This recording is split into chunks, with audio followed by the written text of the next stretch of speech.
Welcome back to Sunrise Daily. We're focusing on the electricity tariff, all of those arguments making the rounds. We're joined this morning by Professor David Aderibigbe of Mechanical Engineering Department, University of Lagos. Thank you for coming on this morning, Prof. Thank you for having me. Well, this is something always a bone of contention when it has to do with increments in electricity tariff. The thing is, many don't want it, but the NERC, the discos, operators have given several reasons why they think that should remain so. But you've also gone through some of this. You think it's a good step to take at this time? Well, first of all, the increment has been established by the law since the promulgation of the ESP-RA Act in 2005.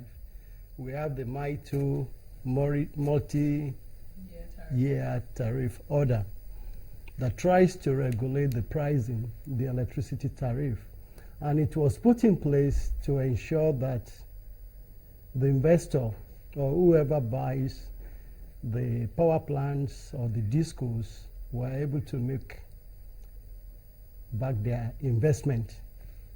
And the basis was that there couldn't have been a step change from cost-reflective tariff that we're trying to move to at that point in time. So there was an issue of multi-year tariff that establishes the electricity tariff that consumers were supposed to pay and the level of subsidy.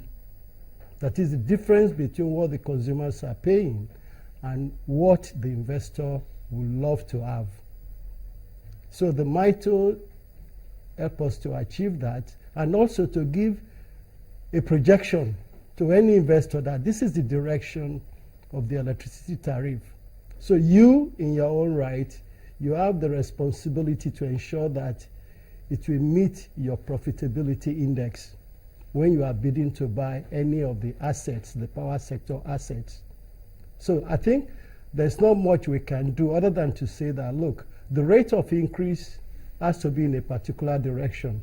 What will be the government policy so that the consumers will benefit from it?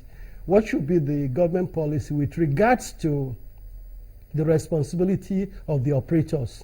And what should be the responsibility of the consumer? So the three parts have a role to play. It's not just an arbitrary one that you just say remove the fixed charge and then somebody is now getting paid but not carrying out his function. So there's no clear-cut decision about it. We have to look at it in totality.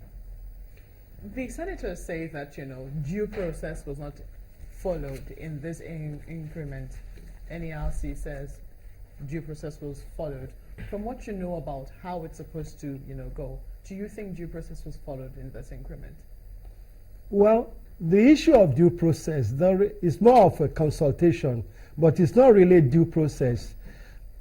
NEC has not lived up to expectation. Why do you say so? I will explain. First of all, the issue of tariff, there are conditions precedent. There are variables that must be affected in the economy before you can say, I will have a minor adjustment to the MITO tariff or a major one. And all these things, we've been living with them. And the basic ones for a minor review involve the exchange rate, variability, inflation, the gas pricing, and perhaps the cost of generation, and then, of course, transmission. As the manager of the operation of the assets, looking after the operators, NEC should have been working very hard. And after all, they have a model to say, okay, the exchange rate is now about $1 to 300.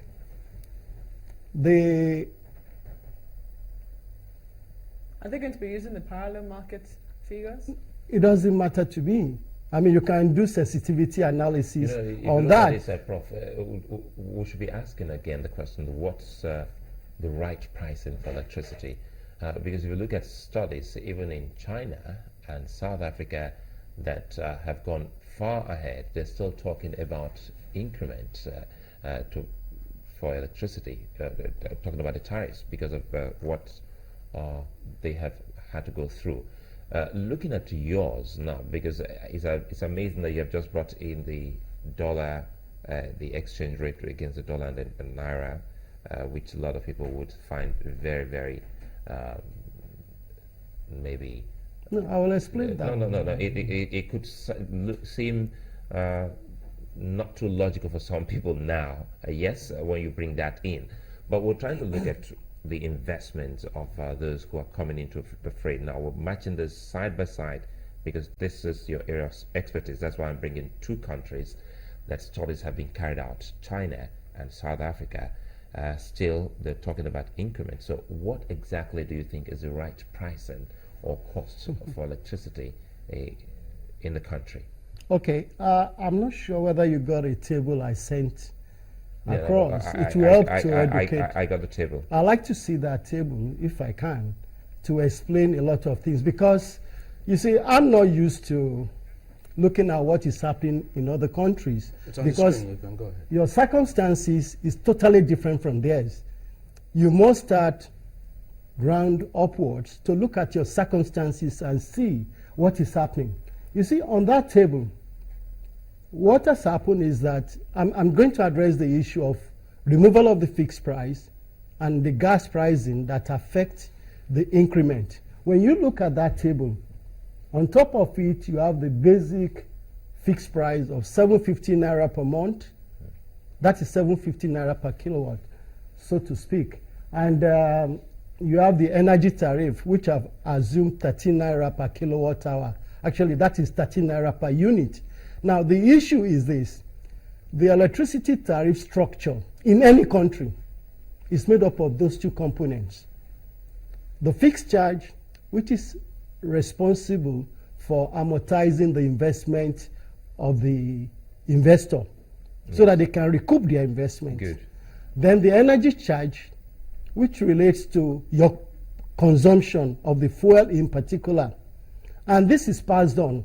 So if you are going to do any adjustment, the fixed charge, there's not much you can do because at the point in time you buy the plant, you've already said that the life cycle of my plant is 20 years. This is how much I paid for it. And so every month, if the consumer is paying so much, I'll be able to recoup my investment. I think NEC did not do their work. They should have educated the people. Because what they said was that the fixed charge component of the disco tariff has been removed by rebalancing it to the energy charge to reflect the wishes of stakeholders in the industry. Which wishes? How do you bring somebody in Ajegunle together with somebody in Pangrove or Osborne to say, let us agree, we are removing the fixed charge? Which stadium will take those millions of people? I don't think that is correct. What they should have done is to look at it in context, and that's what I've tried to do there.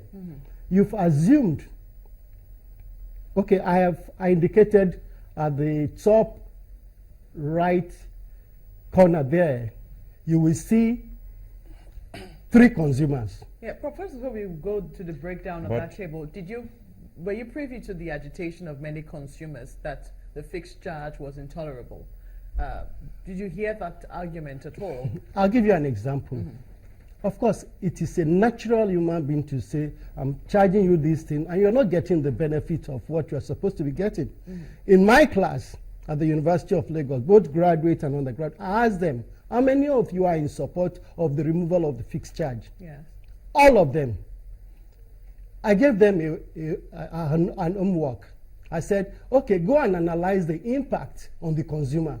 And this is exactly what I'm showing you on the screen. Okay, now let's So, go to the table. Sorry, I wanted us to also bring something in. When you mentioned Ajegunle and some other places, now we're trying to look at maybe the low income earner. Exactly. But if you look at it critically, I don't know if you have also seen the tariffs